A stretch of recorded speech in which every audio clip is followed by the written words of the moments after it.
Oh, press go live before I do anything else. Right. We're back. I'm back. I've got a miniature Hawaiian pizza. Smells and looks amazing. A coffee and an apricot Danish. I might just sit here and eat my pizza.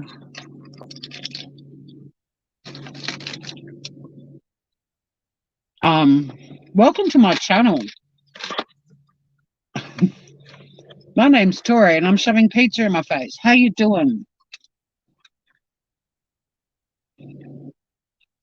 Here at Traces of Nuts, we cover all kinds of stuff.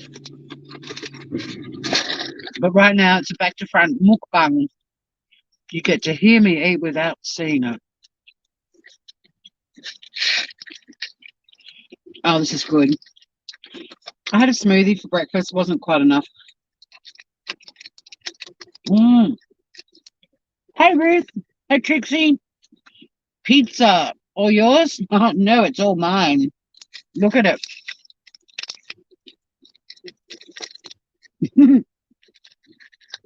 Hawaiian.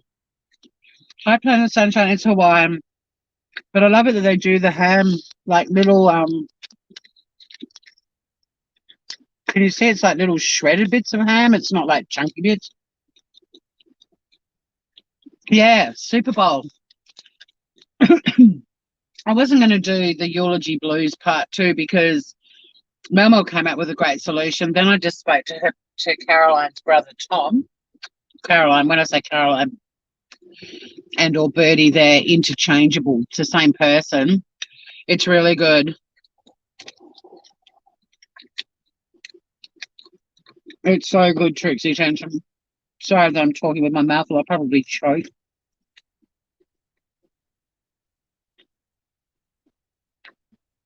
That's how I'll die. It'll be choked, eating pizza and talking on a live on YouTube.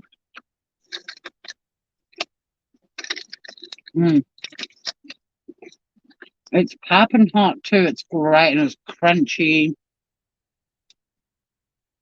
Ruth, I need pizza now. Sometimes I feel like I inspire your diet, Ruth. You're like, oh, I've got that. Oh, I'm going to make that.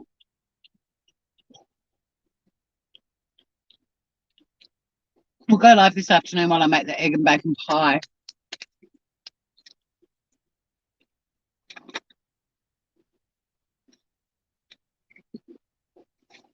I was going to drop half of it down to Scotty later because I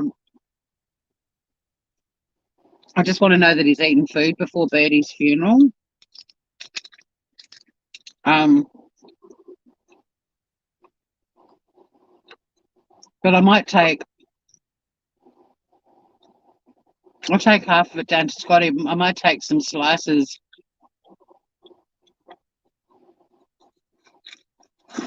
in a container to the hall where we're having Bertie's send-off because I know that a lot of people are going to be down there at like 10 o'clock in the morning.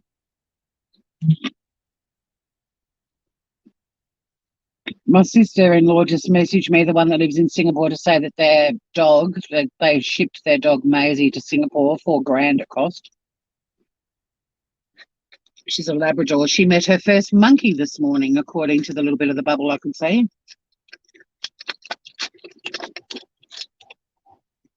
I'll try not to choke. You make my brain rummage through. Oh, good. See, I'm useful for something. But yeah, we'll make an egg and bacon pie. I'm not going to be precious about how I set up the kitchen. It'll pretty much be the camera pointing at the bench, I reckon. And because I haven't quite worked out the tripod yet to move it, because my camera's balancing. I need to get like some clips or something to hold it in place. The bracket won't hold it in place because the edges of my camera, my webcam thing are round, so it pops out. But we'll do an egg and bacon pie. Eggs, bacon, shitloads of parsley. It's going to have a short crust base and a puff pastry top. It's going to be yummy. Hey, Francesca. I'm just grabbing some food. Having a break from my eulogy writing. It's almost done now. I've just got to link it up with some pretty words. And I've got one more friend of hers I'd like to get a little story from. But if she doesn't get back to me today, I'll ask her before I do the eulogy tomorrow, and I'll just whack it in.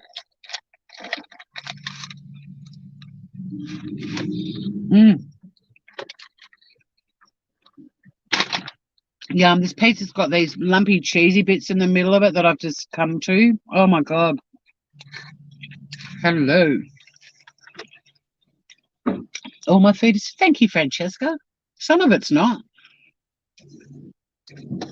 I defrosted a curry that I made in the slow cooker a while ago and froze it up in portions. But it was quite sort of runny when I made it. So I put like, oh, I can't remember what it is. It's sort of the organic gluten-free version of corn flour to thicken it up a little bit. And it just ended up, I put in way too much. And it ended up with this really kind of slimy consistency that I just didn't like. And I tried it the other night and I was like, I'm struggling. This is really slimy. The flavours were amazing.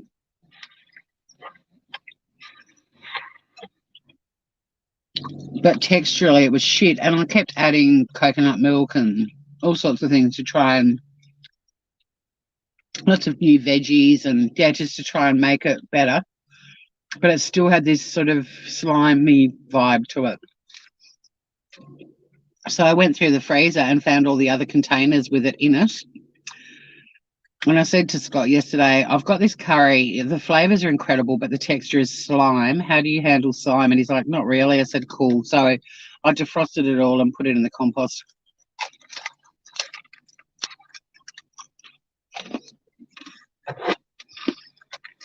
But I haven't made an egg and bacon pie since I was at uni, so it could be a disaster. I'm doing the Steph Alexander one, and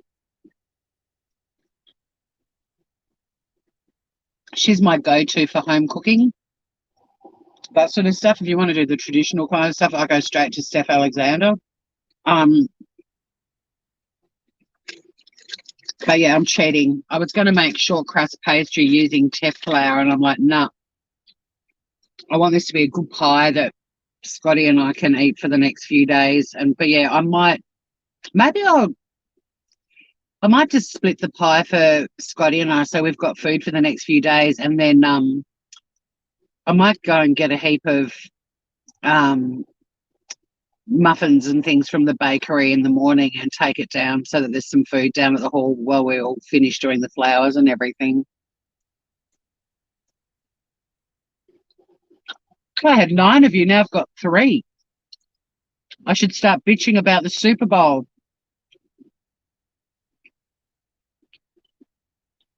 They all came in probably because they're like, she's going to talk about the Super Bowl. And instead they got a girl with a camera pointing at a camper van with people occasionally walking past,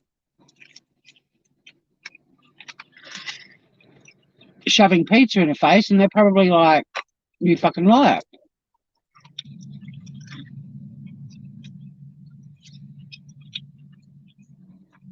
I'm just shoving pizza in my face because I'm going down to the hall where Bertie's funeral is tomorrow to meet up with the florists and see if they need some stools and tables. I've got lots of little side tables and stools at my house.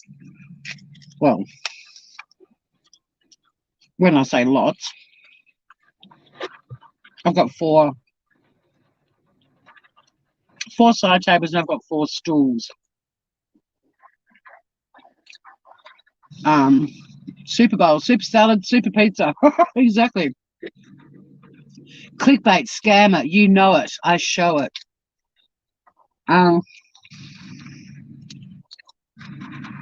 So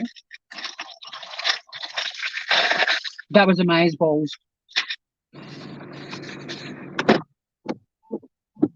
It's raining men. Stools. Someone had to say it. I'm glad you did, Planet Sunshine. Um, so, did you just see the car wash truck that went past? It's called Scrubbers. I love it. Speaking of humour. Now, I don't think you Americans refer to wanton ladies of the night, not wet ladies of the night, but girls who like shagging, essentially. Scrubber is one of the words we use for it. But the car wash here is called Scrubbers, which I love. Scrubbers. Right.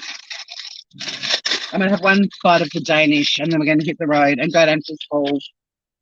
And then I'll check in with the florist. I might do a quick live to head home and pick up some stools.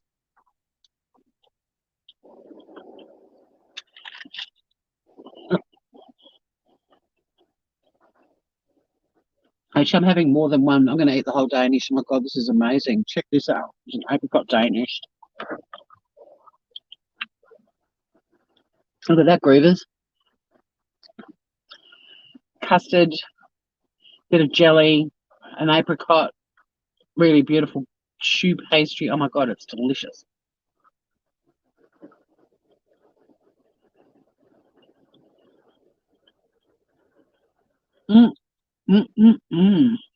Although, if I get icing sugar all over the place and I get pulled over, they'll be like, is that cocaine? Americans, you call icing sugar confectioner's sugar. I'm still laughing at the stools comment. It's kind of black humour, dark humour. Don't say black humour, Tori. Dark humour. But considering, I mean, Bertie had 2 types of cancer, but considering one of them is bowel cancer, the fact the stools comment's actually cracking me up.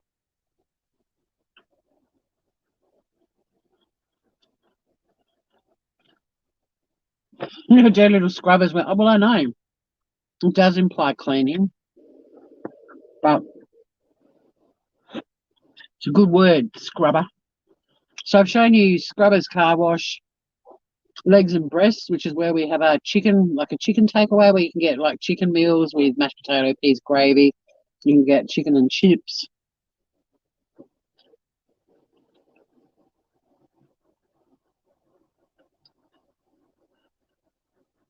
They don't test for cochineal in Melbourne. Huh? Oh, cocaine. That is a bit sus. I don't know what the drugs are that I mean, we get drug tested here when we're driving, but I know marijuana comes up on it, but I don't know which other drugs do or don't.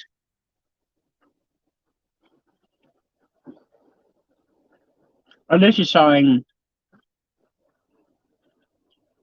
signs of being unbelievably stoned, they struggle because so many of their charges get thrown out of court because it stays in your system for a long time. It's really hard to prove that it was in your system fresh that night.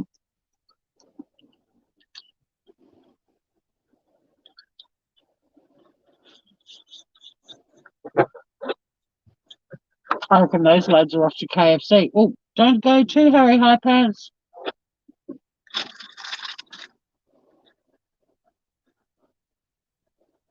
Yeah, meth.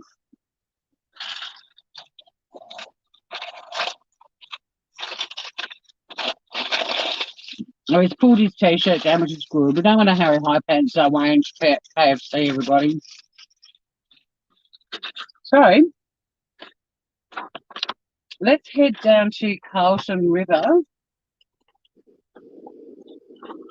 so I can go and meet the florists. I was saying in my previous live that Scotty has hand-painted Bertie's coffin with, he's done like these beautiful simplistic sort of flowers that shape a love heart. A bit like a wreath, but it's heart-shaped, but it's all just the colour of the coffin, which is sort of like a pale timber, and then the paint that he used, and he used the torch that he does. One of his job is restoring cars, kind of work sort of stuff. He's hand painted it with the brush that he uses to do cars. You should see it. It's absolutely amazing. He's done a tree on the lid of the coffin, and one of the girls that was rummaging through old photos and stuff, found Bertie was the school head prefect at our school the year that she was in year 12. And her head prefect speech is about the symbol of my school, our school, the school we went to was the tree of knowledge. And it's all about that. And it's just really fitting that there's a tree on the lid of the coffin. And he's put all these little birdies and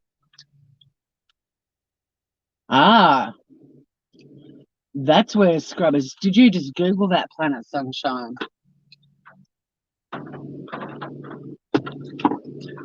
Anyway, I feel better now that I've eaten some food.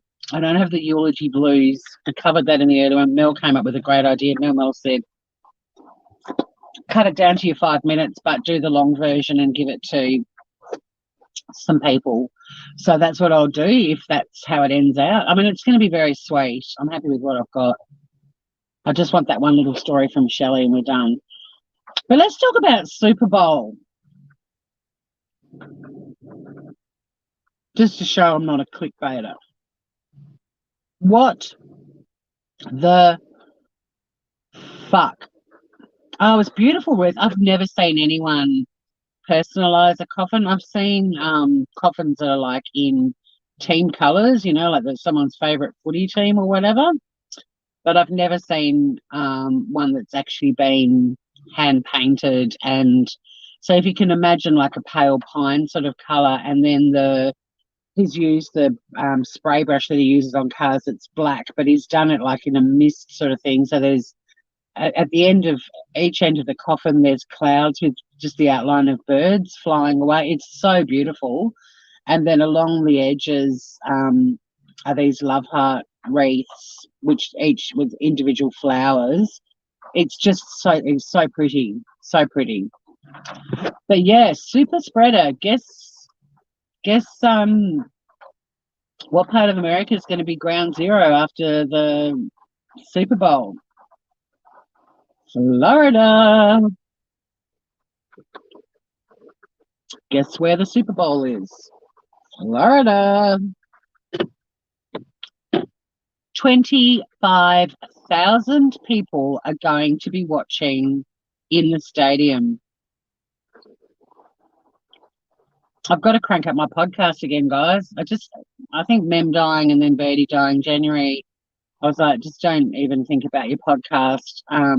After tomorrow and this week at work, I'll get back into the swing of things and I'll record some episodes so I could get a couple of weeks ahead. But yeah, every time I think of Florida, I think of my podcast. But 25,000 people are going to be at the Super Bowl. What in the fuckity fuck? Let's drive and get this off our chest. Vroom, vroom. Here we go, groovers. Buckle up. Now, I listen to... Ruth. That was probably what I was thinking about, because I was listening to Dr. Duck this morning talking about Super Bowl and how you've got a bit of a crush on him, which cracks me up. There was a comment in the comments. I don't know if you've gone back and watched some of his original stuff on COVID, but I thoroughly recommend you do if you haven't already. But yeah, all these visitors and not letting me merge, so I'm just pulling out in front of you, you fuck.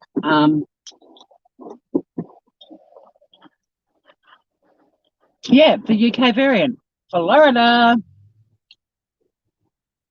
I'm sorry, but any Americans that listen to this and think, fuck you, Australian fuck, you don't get to comment on what's going on in America. Well, yeah, I do, because there are people on the planet that are actually interested in world news. And I don't have to be a citizen to comment on what's going on in your country, just like you don't need to be a citizen of Australia to ask me if there's a kangaroo in my fucking garden, right? Anywho, secondly, since COVID started, I have listened to and followed with much pleasure. He may not be everyone's cup of tea, but he sure as shit is mine. He's kind of cocky, but that's one of the things I like about him. He says fuck a lot. He's an American bariatric surgeon called Dr. Duck, D-C Wong, V-U-O-N-G. His parents are Vietnamese. He's an American.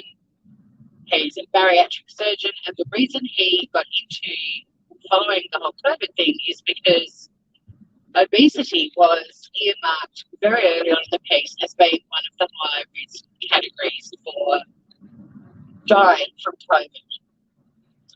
And being a bariatric surgeon and spending a lot of time with overweight and obese people, they're his clients.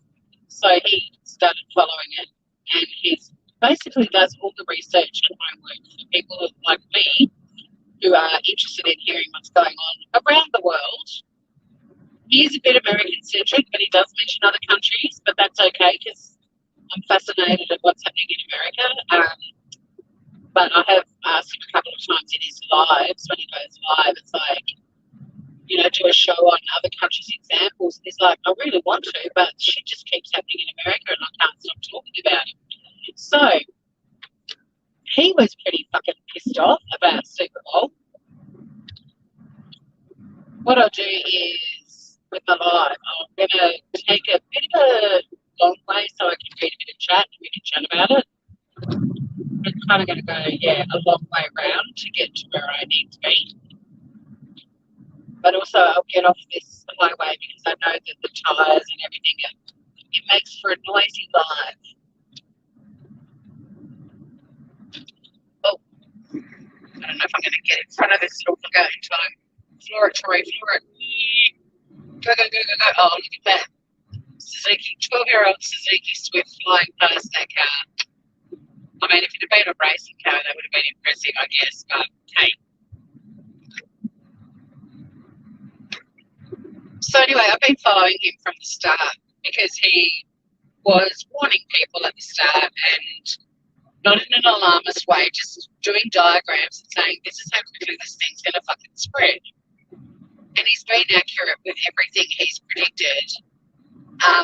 When he hasn't been right on the numbers, it's because the numbers have been way worse than he anticipated. And even he's like, holy fuck.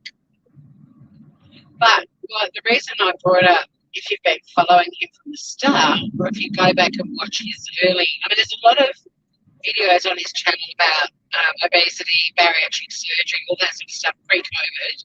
But if you go back to like when he started doing the COVID stuff, one thing I've noticed with him is that his hairdo has got more and more batshit crazy the longer it's been going. And there was a comment under his latest video to the same effect. I was like, oh, cool, I'm not the only one who's noticed. But it just kind of makes me love him even more. But he's a bit cocky. He's got that kind of doctor, I'm a bit full of myself because I'm a doctor thing going on, but not in a bad way. And God, he's funny. And it's worth watching him when he's harvesting things that he's grown, like his pumpkins and stuff. Anyway.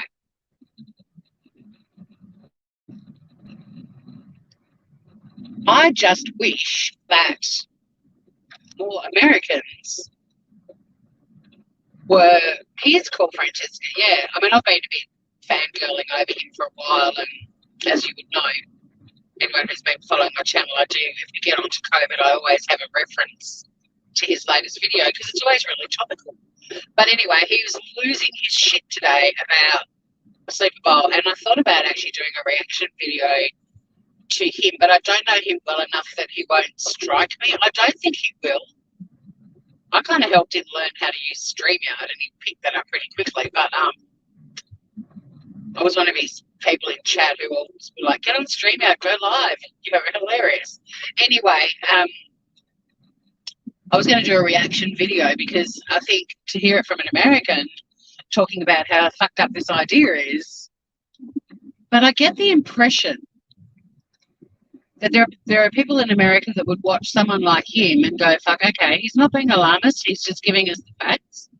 I love that he says, we're fucked, this is fucked, with a big grin on his face, and he's predicted that they're going to be fucked, and they are. And then there's people that would just be like, no, we're not wearing masks. So the people that need to listen to what he's saying are never going to listen to him. His garden is awesome. He was so proud of his pumpkin. I mean, he's so proud of everything that he grows, but there's one video with a pumpkin that I was like, oh, look at you just getting so much joy and pleasure and delight, pure delight out of picking one of your homegrown pumpkins. Bless you, bless you. He does some cooking. He teaches you how to make green smoothies. He's a bit like me, and then he does a bit on his channel, but he's certainly got far more intellectual content. Hey, Cass. So yeah, USA. Fuck me dead. The Super Bowl. What the fuck? I mean, look, YouTube is still fighting, I'm sure, with the whole Diane thing and the Christmas wish lists and what else are they fighting about? Everyone's a bitch, right? Like that. I'm sure they're all carrying on like pork chops. Look outside your window at what's going on in your actual country, like real life shit. Think if you want to get fired up about some stuff, stop calling people on YouTube who you'll never meet or know pictures.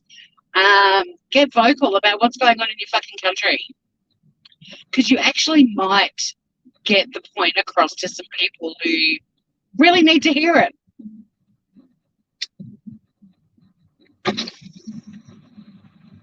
Nobody's going to listen to me or take me seriously, which is why I've mentioned Dr. Duck. My screen is really pale. Hang on, I'm going to see if I can pull over. It's hard enough to read at the best of times, but I've got a feeling I've turned down the lights, so to speak. But yeah, nobody's going to listen to me, and nor do I. Oh no, it's bright as it can be. Jesus, why is it so pale? It's charging. They don't seem to be aware of any outside world, but I just keep thinking. I've been thinking about it for the last few days while I've been trying to write this eulogy. It's like you guys have got all this energy and passion, and you love screaming and getting fired up about shit. Get fired up about what's going on in your country, seriously, because you've got people around the world now getting fired up about what's going on in your country, and we're worried about you guys. We're concerned. Seriously fucking concerned. And when you've got someone like Dr. Wong who said, in his last video about Super Bowl, and I thoroughly recommend you subscribe to him if you're interested in just knowing the facts and hearing it with a bit of fun thrown in, because he is funny as fuck and he says fuck a lot. But some of these people that are just still carrying on about YouTube drama, get vocal about what's happening in your country. If one person sees you going off your tits about it and goes, actually, this is pretty fucked, and then that's a good thing. Screaming bitches in lockdown, exactly, Francesca. And you can all yell at me in caps like Francesca is. I don't think that it's yelling, by the way. It just means I can read it. I just don't know why I can't read it. Like, my screen is so dark. No, I don't want to exit. It's really weird. It's crazy, crazy dark. Maybe my glasses have stopped working. I'll see if I've got my other glasses on in my car. My other reading glasses. But yeah, channel that energy. Do something positive. Like, make a change, Just one person who makes a change is a step in the right direction. And some of you would have been with me on one of my lives, or probably several lives, because I've talked about it a few times.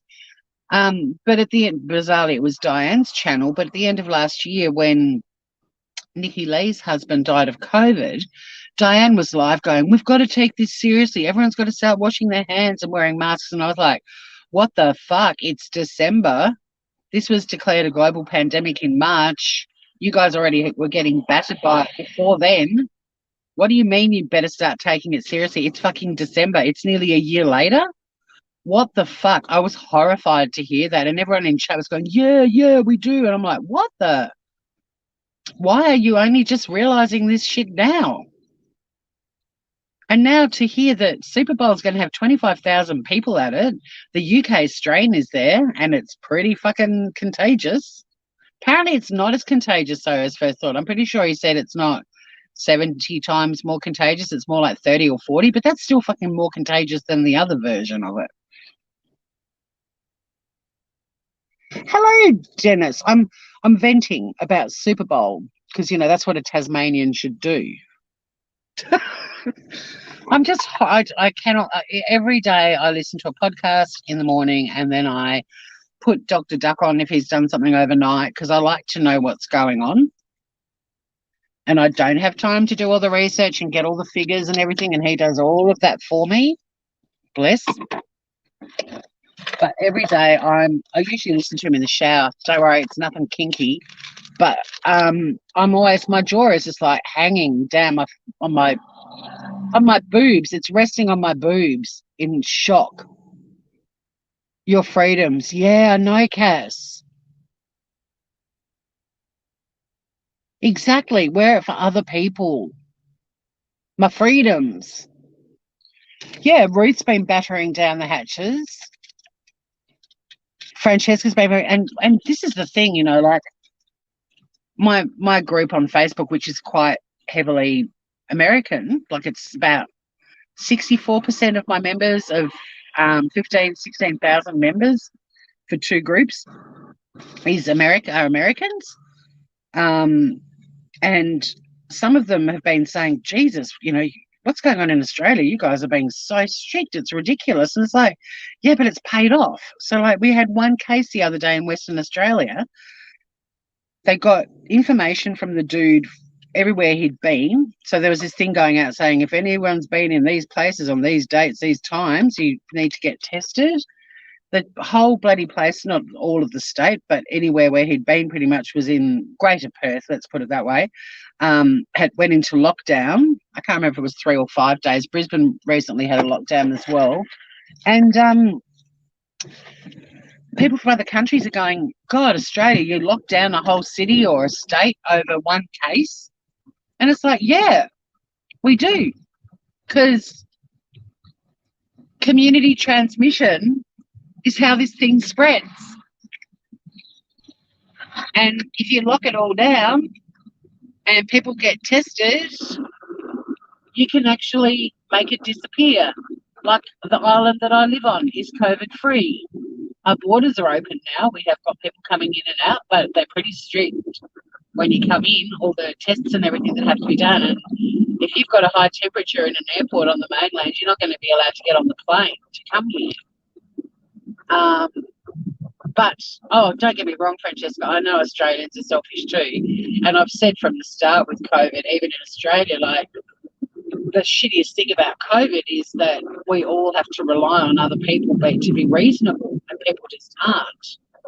But at the end of the day, despite the selfish Australians, we've done very well in stopping this thing from spreading. So when we're criticised for what a strict approach we've taken, I'm really surprised by that. It's like, yeah, because we've kind of got information that if you catch this thing and if you don't die from it, and a shitload of people will, but if you don't die from it, you're going to be dealing with fucking horrible health problems for the rest of your life. And these 20-somethings that are like, only old people die from it, they're selfish cunts. Because, A, why would you wish that sort of a death on anyone? And I'm sorry, but if somebody has made it to 70, 80, 90 plus years of life, they don't deserve to die of something as disgusting as COVID, where they die alone. They say goodbye to their family on an iPad if they're lucky. And a lot of them aren't even having funerals. A heap of them are ending up in mass graves. Like, seriously, why do they deserve that? But also, B, young people, yes, you have got a much better chance of surviving it. But get onto YouTube and type in long COVID and listen to the stories of other young people who got it and what they're dealing with now for the rest of their lives, the health problems they've got.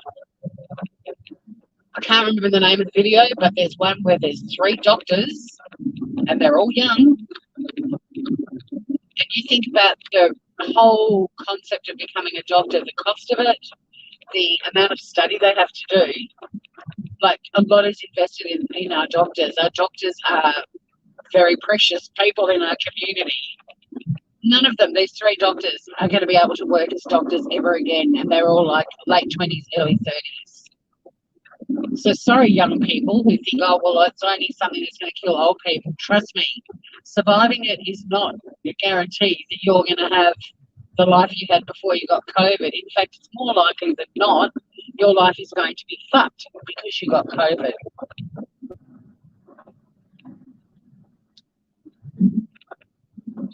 Now, that little monkey dog is always running around. It pops up on our community pages all the time as dog on the run.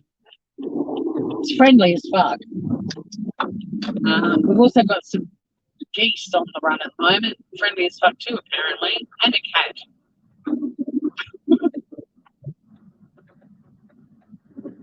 All right, I'm going to quickly go down to the beach and read chat, answer some comments, and then we're going to head to the hall because the hall's only about another 10 minutes from here. But I'd just like to see all of your thoughts about Super Bowl because I can't believe it. And I think it's reckless. I think it's fucking criminal, to be honest. I think Dr. Duck Wong made a really valid point this morning, which is like every other country that's treated it as a federal issue, it shouldn't be treated that way in the States. The problem with individual states all getting to decide on how it's managed while all the borders remained open, pointless exercise. That's my opinion. That's not his. But yeah, if you're going to say, oh, there's a dead mattress on the side of the road, nothing wrong with that mattress. Not that I need a mattress, but if anyone needs a mattress, you know where to find one. But yeah, I personally think that he's right, that it should have been a federal national issue, not left to individual states, because even if there were states that took a really hard line, because the borders were open, it was irrelevant because people were still able to go in there from states where the rules might have been less strict, and it spread. I think it's criminal too. And I think there could potentially be criminal charges. You never know. I read an article the other day about a woman. I don't know if you guys saw this. It was a really interesting story. I was actually going to go live about it, and then I kept thinking, you're just trying to find things to go live about so you don't have to write the eulogy and get sad. I'm very good at finding other things to do. Not that I don't want to do Birdie's or didn't want to do Birdie's eulogy. I just wasn't in the right headspace. But a woman who was a secretary in a concentration camp, and I think she's 99 years old, has been charged with war crimes for being complicit in, I can't remember who she was the secretary to, but it was, you know, a Nazi who went down for a shitload of war crimes, and she's been charged, but with youth by the youth court because she was a teenager when she was a secretary. Did anyone else see that story? It's pretty interesting.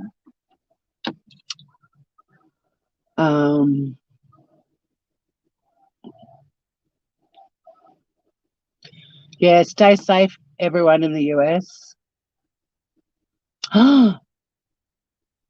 Your governor is lifting the restrictions in Iowa. It's stupid. It is fucking stupid.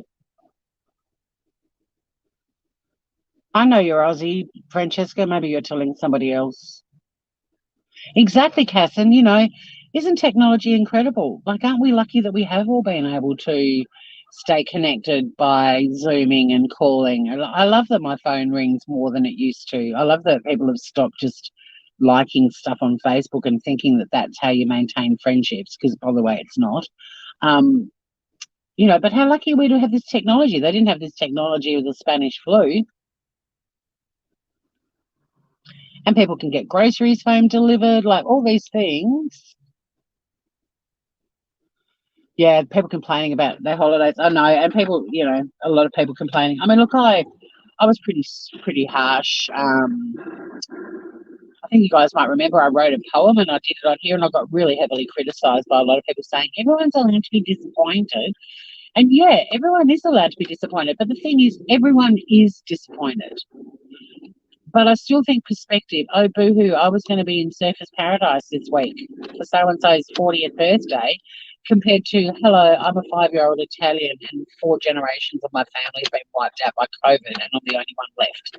You know what I mean?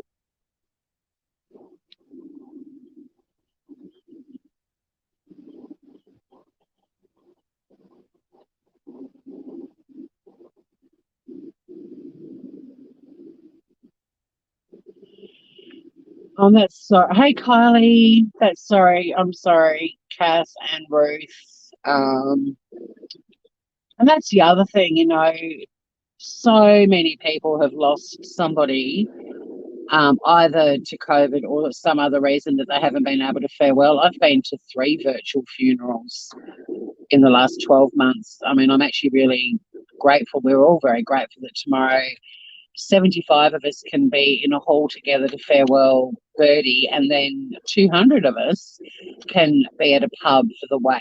Like, we're very, very lucky to be able to do that, because I've experienced firsthand what it's like to say goodbye to someone, them being the most recent, being there, by watching it on a stream. And I'm still thankful for that technology to even allow Mel and I to be there, be in inverted commas. But everyone who's lost someone has had to farewell them in the saddest and loneliest of ways, really. And so all these little fuckers that are just going out and doing whatever they want, it's like, have you actually lost someone? How can you be acting like this if you have? Oh, it's just old people. Fucking hell, fucked is that attitude? I love our elderly population. I admire them for getting to the ages that they did. I admire them for the knowledge they've got, the things you can learn from. One of my closest friends, who lives down here, but they're about to move to town in the new year. Not the new year, it is the new year, in March. She's approaching 90, and she's one of my closest friends, because everything Chrissy has to say is stuff that I didn't listen to when my grandmothers and my mum were saying it. Not that my mum had got to being elderly, but you know what I mean?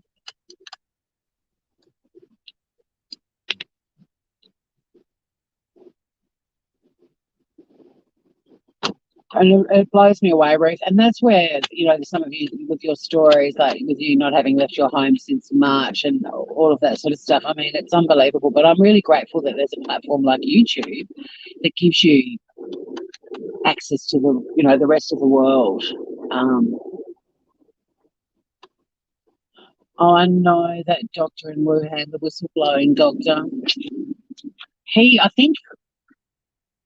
I think it was not long after he died that I found Dr. Wong's channel, because I think he might have even done a video, because I was following that story so closely. I was really sad when he died. But what a fucking dude, What a dude. All right, groovers, we're going to go to the hall. Speaking of death, I'm going to check in with the florist and see if they need some things to put flowers on to display around the hall. Run home and grab them if they need stuff. Otherwise, I'll go home and I might set up the live to make this egg and bacon pie, so that when that's done, I've got the rest of the day to tidy up Birdie's eulogy, have a beautiful dinner, early-ish night, and then ready myself to farewell her tomorrow. But I do want to say to all of you who've lost someone you love and you haven't been able to farewell them properly, those of us that are going to be at Birdie's funeral tomorrow are incredibly aware of how fortunate we are to be able to do this. None of us are taking it for granted. So please know that all over the world where people are losing people, if they are able to gather, we're incredibly aware of how fortunate we are, and we're not taking it for granted at all. She did. I mean, she did Planet Sunshine. That's one of the beauties of in a way, I guess. Not that my mum did, but of having a terminal illness is you do get to have a bit of time to prepare everything. Some people don't. My mum refused to. She's like, well, I'll be dead, you work it out. And then my sister and I were rummaging around on a bookshelf, and my sister just randomly pulled out this like exercise book, like a school exercise book. And there was one page that had a few things written on it, including the music that she wanted. It was so weird. She'd never given it to us. This bookshelf had thousands of books or hundreds of books on it. The reason that my sister just got drawn to this little exercise book and opened it up, and there it had the songs that my mum wanted. But one of the songs tomorrow, because I mean, Birdie's Birdie, so obviously there'll be a bird song, and Scotty is a massive Beatles fan, and there's a song called Free as a Bird that will be played at the end. So if you want to play that a little bit later and blow kisses to the sky for Birdie, but that's one of the songs. You will not probably hear from me tomorrow because we've got her send off and then the wake. And then my sister, bless her, is going to come and stay with me and Biscuit tomorrow night. So I'm not on my own tomorrow night.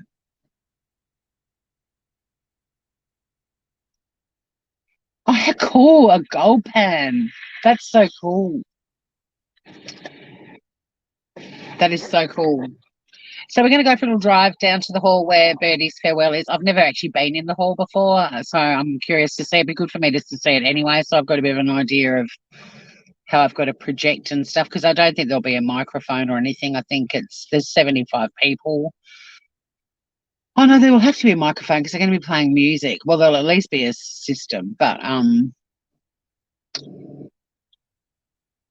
me too, gone girl. Although I'm so used to processing shit on my own as well that I would be okay. But it's lovely that my sissy's coming, and I always cook her dinner when she comes to stay. But I sent her a message and I said, "You're doing dinner," and then I was like, "Actually, no, let's have dinner at the pub and go and grab some chocolate, like some comfort food, some ice cream and some chocolate that we can have later on back at my place if we feel like it."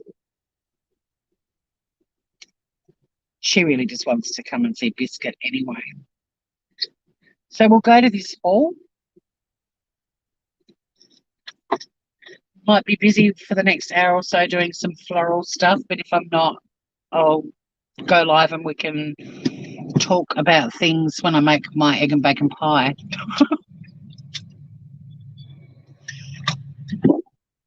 Gold panning's a very popular thing in Australia, and there's an area called Sovereign Hill that have almost sort of made well, it is almost a tourism town because of gold and gold panning.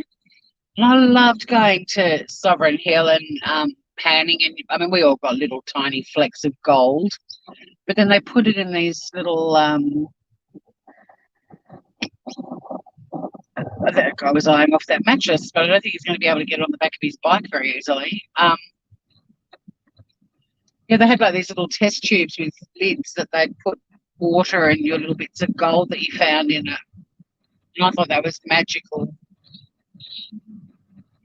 Chocolate does help everything. In fact, I'm going to get chocolate and ice cream after I've been at the hall, so I don't even have to think about it tomorrow. I'll know that we've got a stash for tomorrow night.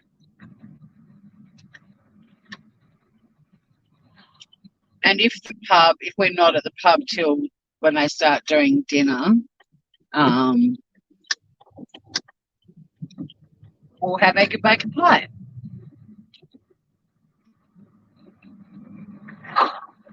And some salad.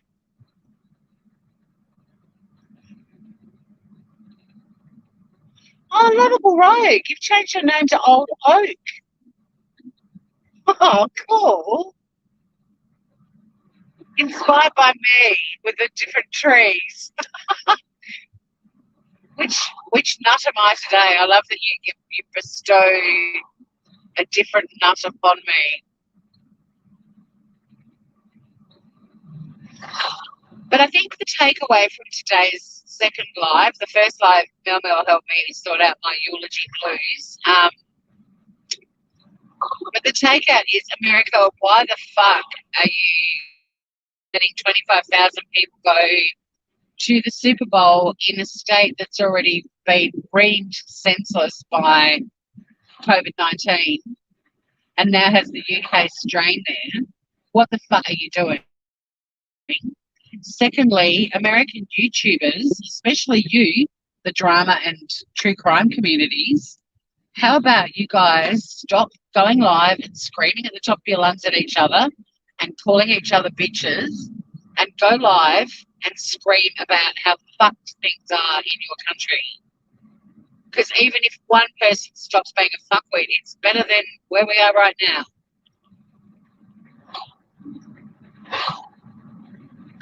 The third takeaway is I'll go live in a little while and make an egg and bacon pie. The fourth takeaway is if anyone wants a mattress, there's one down on the side of the road back where we worked before. It's in pretty good nick. I'm a cashew today. Excellent. I'm going to eat some when I get home. I love nuts. I've got so many nuts in my pantry. I don't have traces of nuts. I've got bloody vases of nuts, jars of nuts. My pantry is known as places of nuts because it's the place where all the nuts are. But yeah, I'll be a cashew for sure. You can be an acorn. Is an acorn a nut? Of course it's a nut.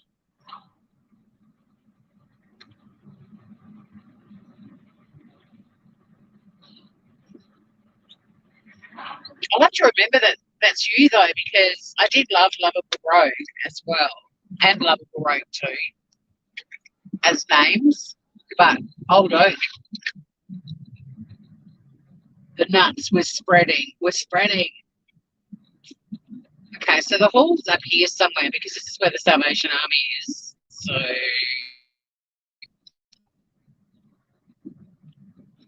oh, there it is right there. It's beautiful. Oh, guys, look. This is where we're farewelling Birdie tomorrow. There's no cars here, so I don't think the florists are here yet. Look at it. It's gorgeous. It's weatherboard. It's got a blue roof. It's got a little pagoda. Oh, it's perfect. It's got a little car park for everyone. It's got a little very neglected playground.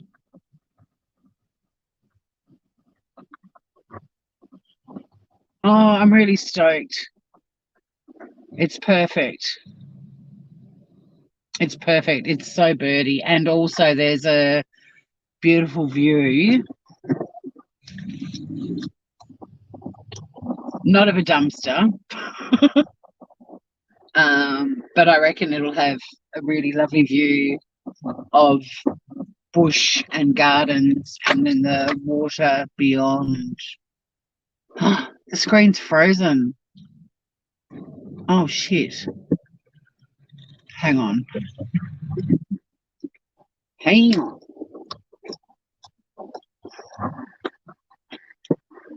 Still frozen? Let me evacuate.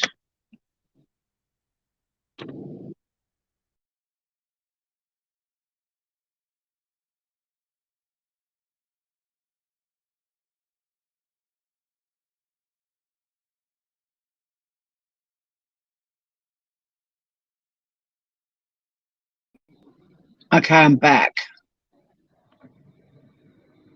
Can you see it now? It should be a weatherboard hall with a blue roof. I evacuated and returned. I'll just wait and see if you guys can see it. But there's nobody here at the moment, so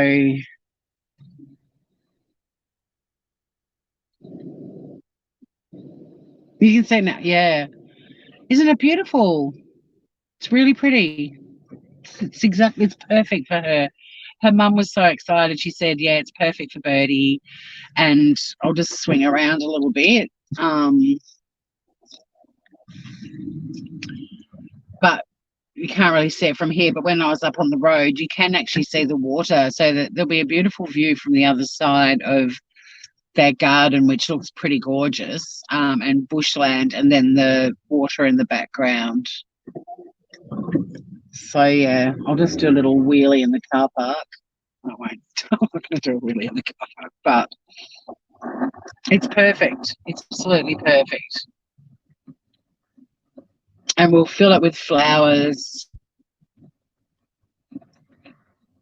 I did do a little kind of wheelie, but there it is. It's gorgeous. It's coastal and it's country and it's absolutely perfect. The hall she wanted was way too small. They've even got a barbecue. Probably not the place to be doing like a sausage sizzle all the time. But yeah, I'm really happy that this was available because it's going to be gorgeous. I love that it's got the little picket fence and we all walk through that little pagoda into the hall. I think it's going to be so special.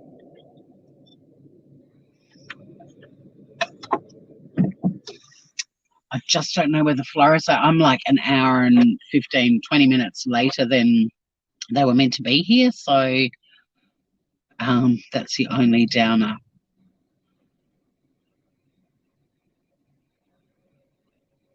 Yeah, donuts. Yeah, another nut pun. Keep the nut puns coming. But yeah, she would love it. It's so perfect. I mean, Fawcett Hall is really cute as well. I did go down and have a look at that, but it's so tiny and it wasn't available anyway. But her friends are all gorgeous and they're all going to wear beautiful colours. There's not going to be a lot of people in black. It's actually going to be, people will be wearing, Birdie loved red, so I'm wearing a bit of red tomorrow with a navy blue dress, and it's going to be gorgeous. Yeah, all the flowers and full of love. So what I am going to do, you might as well stay with me, guys. I'm going to go to the shop and get the chocolate and ice cream so that there's some junk food for my sister and I to eat tomorrow night after the funeral, because we'll probably need it. And yeah, I'll have egg and bacon pie. We can have that for dinner. Or we might just have, if we're still at the pub, we might just have dinner at the pub.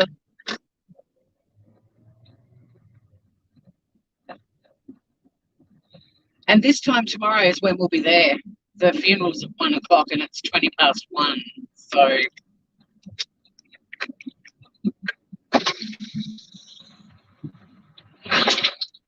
I'm an idiot. I've gone the wrong way. It's all right. We'll go another way. But I was driving home and I'm like, no, you've got to go and get the ice cream and the chocolate.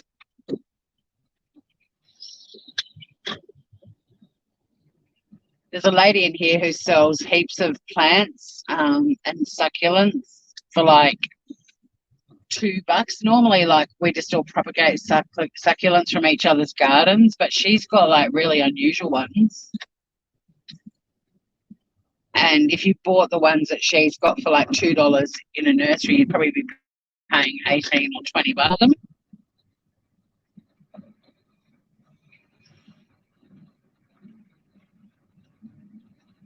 I won't forget the ice cream and chocolate. I might even grab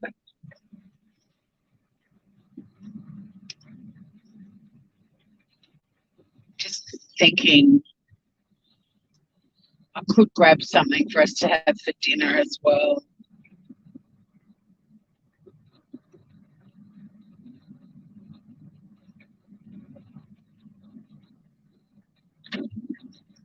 I'll have a think about that in the morning. I've got heaps of food at home.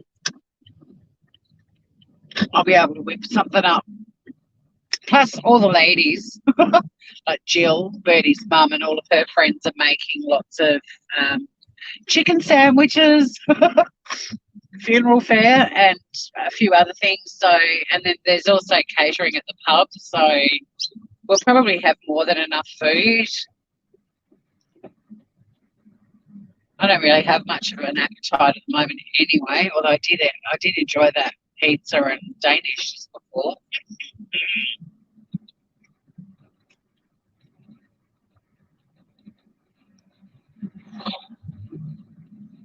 So yeah, I'm not sure what the deal is with the florists. They might have already been and gone. They might have done it really quickly. I don't know. I told Jill to message me if there were any dramas.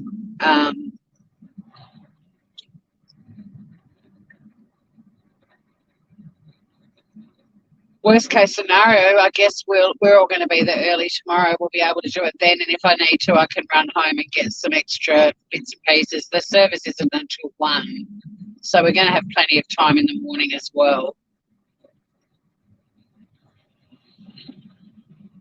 I might pop down there at like 10 a.m. and see how it's all going, and I can easily run home. And my house is up on that hill, but you can't see it because it's behind the trees.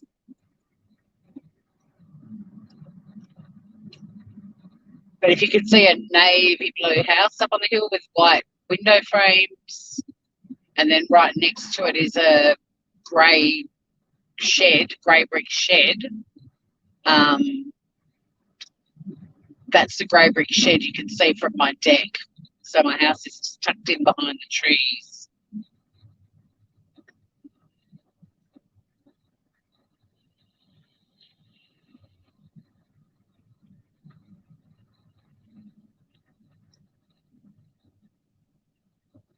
I actually want to go right here.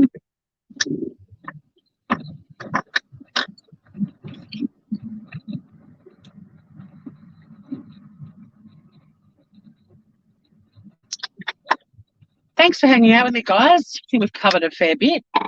I'm relieved that everyone is as horrified as I was to hear about a Super Bowl. I'm in total shock. Absolute shock. There are no words. It's heartbreaking.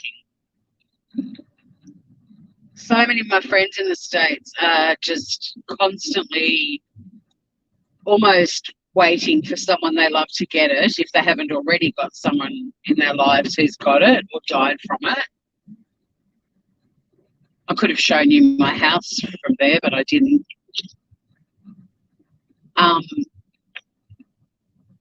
And it makes me so sad that something like that is just the fact the Super Bowl's going ahead is just causing people more distress, because it just indicates how little some people are taking this shit seriously. I mean, has it got so bad in the States now that everyone is just resigned to getting it?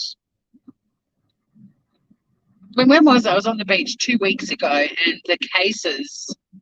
the number of positive cases in the States exceeded the entire population of Australia. And I was already horrified at the statistics and figures that were coming out of the States. But when that happened, it really put it in perspective.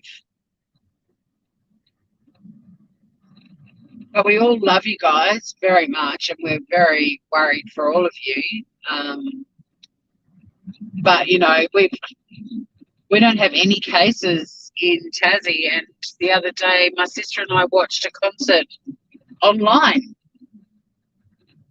The artist performed on a stage with nobody in the theatre, and it got beamed into everyone's living rooms.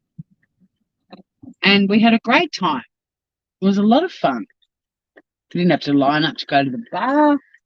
The loo was clean and beautiful.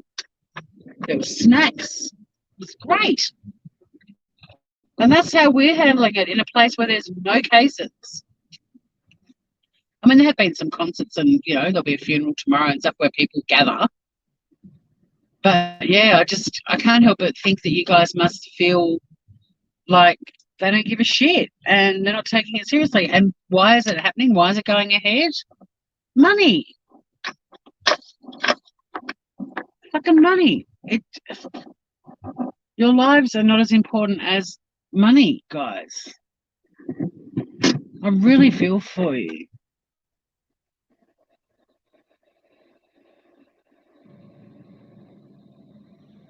Nice seeing green grass and trees. Now, you've got a really ugly wall to look at. Sorry. But anyway, I'm here to get the ice cream and chocolate. Um, oh my God, Trixie. See, that would piss me off. I mean, it pissed me off when Diane was on her channel at the end of the year going, we've all got to take this seriously. It's like, why weren't you already? And that's not a dig at Diane per se, it just happened to be her saying it. But I was like, why are you now saying you've got to take it seriously? Because somebody on YouTube lost their husband? That's what it took? It's fucking insane to me. It is all about the money gone, girl, and it's really depressing. And I would imagine, as an American citizen, not that you or I are, but American citizens must be questioning what value is placed on their lives. Yeah, spring break. Well, it was spring break last year where shit went down in Florida, wasn't it? And here we are nearly a year later and it's all going to happen again. I remember seeing the spring break footage from last year and just being absolutely horrified and thinking, oh my God, these kids are going to catch it and take it home and their grandmother's going to die from it. And they're going to be like, I wish she was old anyway. What the fuck? But yeah, the 25,000 people who are going to go and watch Super Bowl today, what the fuck are you doing? Yeah, anyway, I think I've made my point. But if you want to listen to an American whinging about it, listen to Dr. Duck, D-U-C, it's Duck, Dr. Duck, D-U-C, Vuong, V-U-O-N-G. Subscribe to him. He's been a very entertaining and reassuring, weirdly, source of information since this thing started. And he knows his shit and he explains things really easily, and you don't have to spend hours studying everything. You just pop him on and cook dinner or whatever you're doing and have a listen to him, because he's entertaining, but he also has all the facts. Oh no, Ruth. Jesus. I thought, Planet Sunshine, I thought I heard only like a week or two ago that it wasn't going ahead. That I heard the day before it was still going ahead, and then the next day I heard it had been postponed. Well, I mean, it's already been postponed, hasn't it? Because it was meant to be last year. So they're talking about when is it meant to be? I'm sure I heard the other day it wasn't going to be going ahead, but maybe I'm wrong. I was meant to go to Japan last year, and so many people were saying to me, you dickhead, why are you going to Japan in an Olympic year? It'll be a nightmare. And it's like, because I'm flying into Tokyo and getting on a bus and going out into the middle of nowhere. And just because it's an Olympic year, like the Olympics aren't on for the whole year, but I wasn't going to be in Tokyo for very long at all. I was literally using Tokyo airport to get out to where I was going to go. I was going to do this yoga and hiking retreat where you'd hike each day and then you'd get to like another cluster of cabins and you'd have dinner and stay the night, and then you'd get up and do yoga in the morning. Sometimes you'd stay at a place for 2 nights and you'd kind of do a retreat, or you'd hike again. No, I think I might be wrong. I don't know. I'm sure though the other day I heard in the news headlines something about it isn't going ahead, but look, I could be wrong. We both could be wrong. Who knows? Well, it was meant to be last year and they bumped it. And I was reading something online about it, and then the very next day, I'm sure. But I could be wrong. I've been grieving for the last 6 weeks, so don't rely on anything I'm saying. No, it wasn't with the monks. It was with a tour company, a Japanese tour company, and the prefecture. My brain's in Super Bowl mode. I don't know. I do have it written down. In fact, I think it's 2 prefectures. I think you end up in an ashram for the last 4 days of it, which is in a completely different I think you walk from one to another. Like, so you do the hike for 10 days and then there's an ashram at the end. And I've got a feeling it's two different ones because they were talking about um, the meals, and they were very specific to those prefectures. Like when I used to get that boxu Japanese snack food boxes, they'd have food from all the different prefectures.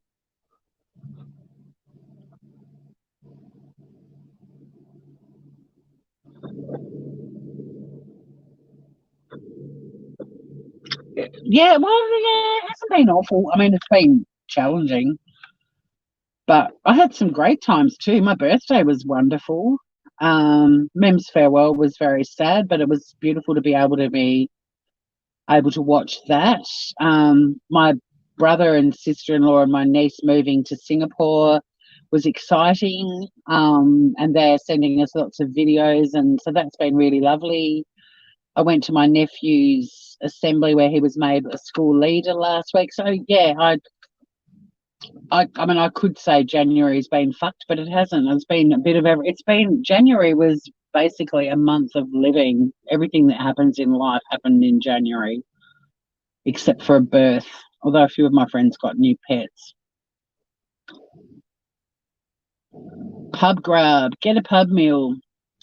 I'm going to go and get some ice cream and chocolate, and I'm not going to buy any other food. I've got so much food at home. My sister and I can whip something up, even soup if we have to. I've got so much food in the freezer, and I've got plenty of salad stuff, so we'll be right. In fact, she'll probably, knowing my sister, she'll probably come down with a huge care package of shit anyway. But on that note, guys, I love all of you very much. I'm very proud of my channel and everyone in it. I think we've got a gorgeous little community, and I love how you all look after each other and me. Thank you.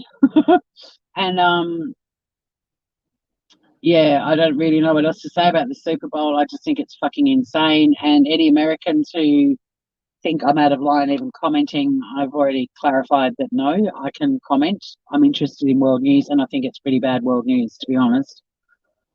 Um, and yeah, it'd be awesome if some of these really vocal, shouty, calling everyone a bitch channels actually started getting shouty about COVID in their country. That'd be an awesome use of resources and talents.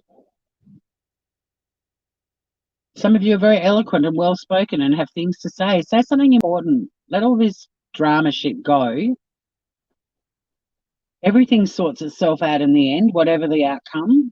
But start using your channels for good, not evil. Use it for positive change. Thanks, Ruth. That's a great note to end it on, and that applies to everyone. Big hugs to all of you. Be kind to yourselves. Be kind to each other. And yeah, fuck the Super Bowl. Dumbest thing I've heard all year. I just had to think for a second. Is it the dumbest thing? Yeah, it is.